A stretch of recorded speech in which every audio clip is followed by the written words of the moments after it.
दोस्तों, एक परिवार जिसका एक एक सदस्य देश दुनिया में बैठे हुए लोगों के आशियाने बनाया करता था। क्या पता था एक दिन दुनिया भर के आशियाने बनाने वाला यह परिवार खुद ही बेघर हो जाएगा।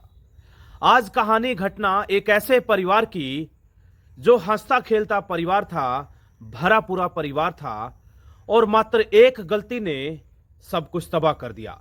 एक ऐसी घटना कहानी जिसको सुनने के बाद हर किसी की रूह कांप उठेगी, हर किसी के रोंगटे खड़े हो जाएंगे। तो दोस्तों नमस्कार, मैं आपका होस्ट एंड दोस्त सुशील कश्यप हरियाणा से, और आज की जो घटना कहानी लेकर के मैं आप लोगों के दरमियान आया हूं, वो घटना कहानी संबंधित है उत्तर प्रदेश से। उत्तर प्रदेश का एक जिला पड़ता है बुलंदशहर, और बुलंदशहर के अंतर्गत एक जगह पड़ती है सिकंदराबाद। सिकंदराबाद से गुलावटी की तरफ जब रास्ता जाता है तो बीच रोड पर एक कॉलोनी आती है, आशापुरी कॉलोनी। आशापुरी कॉलोनी में एक परिवार रहता है और परिवार में मुखिया के तौर पर हैं गुलजार खान। गुलजार के पारिवारिक लोगों की बात करें तो टोटल परिवार में लगभग 25 सदस्य हैं, जिसमें से ज्यादातर बच्चे हैं। दोस्तों, जो गुलजार है और उसके अन्य पारिवारिक लोग हैं, मुख्य तौर पर लेंटर उठाने और लेंटर डालने का काम करते हैं। गुलजार की जो पत्नी है तमन्ना, तमन्ना दरअसल रोजमर्रा के दिनों में बीमार रहती है। कभी उसको सांस की समस्या होती है तो कभी उसका बीपी बढ़ जाता है, कभी उसको सरदर्द की भयंकर समस्या आ जाती है।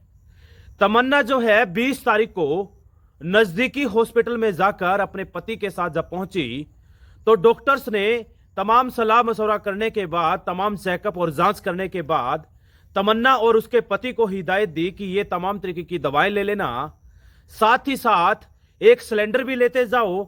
यदि सांस की समस्या ज्यादा हुई तो सांस लेने के लिए इस सिलेंडर का इस्तेमाल कर लेना। दोस्तों, जैसे ही तमन्ना और उसका पति गुलजार घर वापस आए तो देखते हैं कि उनकी एक बेटी जो कि नजदीक के ही गांव में शादी कर रखी थी, वो भी घर आ गई। उसके पेट में एक बच्चा पल रहा था और साथ में वो अपनी एक छोटी सी बच्ची को भी लेकर आई थी। दोस्तों, देखते ही देखते शाम होने लगी, रात होने लगी, और जैसे ही रात के 8 बजे तो तमन्ना के दिल और दिमाग में आया कि उसको सांस लेने में समस्या आ रही है। तमन्ना अपने पति को बोलती है कि मुझे सांस लेने में तकलीफ महसूस हो रही है। तमन्ना का पति गुलजार झट से सिलेंडर उठा लाया और कहता है कि इस सिलेंडर का इस्तेमाल कर लो। दोस्तों, दरअसल जिस सिलेंडर की बात मैं आपको कर रहा हूं वो सिलेंडर ऑक्सीजन का सिलेंडर था, और जैसे ही ऑक्सीजन का सिलेंडर इस्तेमाल करने लगे तो देखते ही देखते ऑक्सीजन गैस काफी बड़ी मात्रा में रिसाव होने लगी, और पलक झपकते ही सिलेंडर से जब गैस और ज्यादा मात्रा में निकलने लगी तो देखते ही देखते वो सिलेंडर फट चुका था। उस मौके पर टोटल 25 लोग घर के अंदर मौजूद थे, जिसमें मुखिया के तौर पर गुलजार, उसकी पत्नी तमन्ना, उसके तमाम बच्चे और उसके कई सारे पोते और पड़पोते। दोस्तों, देखते ही देखते कोई कुछ समझ पाता उससे पहले ही जो हंसता खेलता परिवार था, जो भरा पूरा परिवार था, वो मिट्टी में तब्दील हो चुका था। यानी कि जो घर था वो जमींदोज हो चुका था और जगह जगह लाशें बिक चुकी। दोस्तों, चंद सेकंडों में ही परिवार के 6 लोगों ने मौके पर ही दम तोड़ दिया। चारों तरफ अफरा तफरी का माहौल था। आस पड़ोस को कहूं या दूर दराज के कहूं, लोग जमावड़ा हो चुके थे। लोगों ने भरसक प्रयास करा उस मलबे को उठाने का, लोगों को बचाने का, लेकिन दोस्तों अनहोनी को भला कौन टाल सकता है। तुरंत आनन फानन में नजदीकी थाने में तहरीर दे दी गई और सूचना मिलते ही भारी भरकम पुलिस फोर्स अफरा तफरी में मौके पर पहुंची।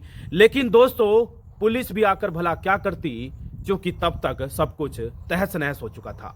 जो लोग घायल थे, आनन फानन में उनको हॉस्पिटल ले जाया गया, और हॉस्पिटल ले जाकर तमाम तरीके की जानकारियां जुटानी शुरू हो चुकी थी। और जो चश्मदीद था, एकमात्र जिंदा आदमी जो कि परिवार का बेटा था, नाम है इंतजार। दोस्तों, इंतजार का रो रो कर बुरा हाल है।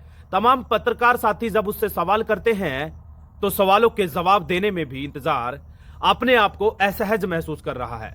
वो लगातार रो रो कर बस एक ही बात कह रहा है कि साहब जी मुझे अकेला छोड़ दो, ना मेरा भाई बचा, ना मेरी मां बची, ना मेरा बाप बचा, ना हमारे बच्चे बचे। सब के सब मेरे आंखों के सामने बेदर्दी और निर्मम तरीके से मर चुके थे। जगह जगह लोगों के, इंसान के, बच्चों के, महिलाओं के छींथड़े पड़े थे। रो रो कर उस इंतजार का बुरा हाल है। दोस्तों, इंतजार से जितनी भी बात तमाम पत्रकार साथी कर पाए, उन तमाम बातों से इतना तो साफ है कि जो नजारा था वो वाकई ही देखने वाला था। जो नजारा था वो वाकई ही बहुत ज्यादा भयंकर था। वो इंतजार नाम का लड़का सिर्फ एक ही बात कह रहा है कि सरकार प्रशासन को हमारी मदद करनी चाहिए, मुझे आर्थिक मदद चाहिए, ताकि जो बचे खुचे बच्चे हैं, उन लोगों का जो बोझ है वो मेरे कंधों पर है, ताकि उन बच्चों की मैं सही तरीके से परवरिश कर सकूं। दोस्तों, ये मामला, ये घटना कहानी सोशल मीडिया पर जैसे ही आती है तो ठीक वैसे ही फैल रही है जैसे कि जंगल में आग फैला करती है। जैसे ही इस घटना कहानी का नजदीक के आस पड़ोस के लोगों को पता चल रहा है, हर कोई व्यक्ति इस परिवार को देखना चाहता है, उस मंजर को नजदीक से जाकर समझने का प्रयास करना चाहता है। लोग कह रहे हैं कि अनहोनी को भला कौन रोक सकता है। दोस्तों, तरह तरह की बातें तरह तरह के लोग कर रहे हैं, लेकिन एक बात तो सही है कि उस परमात्मा के आगे, उस ईश्वर अल्लाह के आगे, उस वाहे गुरु गॉड के आगे किसी की नहीं चलती। दोस्तों, ये थी आज की हमारी घटना और कहानी। आप लोगों को कैसे लगी, लेकिन इतना जरूर कहूंगा कि सतर्क रहिएगा, जागरूक रहिएगा, क्योंकि ऐसा ना हो कोई भी घटना कहानी आपके इर्द गिर्द घटित हो जाए और आपको कानो कान खबर ना लगे। दोस्तों, इसी तरीके की घटना कहानियां लेकर के लगातार हम आपके बीच में आते हैं। मेरी आप लोगों से हाथ जोड़कर विनती है, दरखास्त है, मेरी आपसे दंडवत प्रार्थना है कि इस भाई बेटे को हौसला अफजाई के तौर पर सब्सक्राइब कर लेना, शेयर कर लेना और लोगों को भी इस हमारी YouTube फैमिली का हिस्सा बना देना। और यदि आप लोग हमारे साथ जुड़े हुए हैं, हमें प्यार देते हैं, तो मेरी आपसे विनम्र विनती है कि तमाम सोशल मीडिया चैनल्स, चाहे वो YouTube हो, चाहे WhatsApp हो, चाहे इंस्टा हो, चाहे फेसबुक हो, चाहे ट्विटर हो, हर जगह शेयर करिएगा, ताकि और लोगों को भी जागरूक किया जा सके और लोगों को भी सचेत किया जा सके। क्योंकि सचेत रहने में ही भलाई है, सचेत और जागरूक रहने में ही बचाव है। बहुत बहुत शुक्रिया। अपना ध्यान रखिएगा, बहुत सारा अपना ख्याल रखिएगा। धन्यवाद, आभार।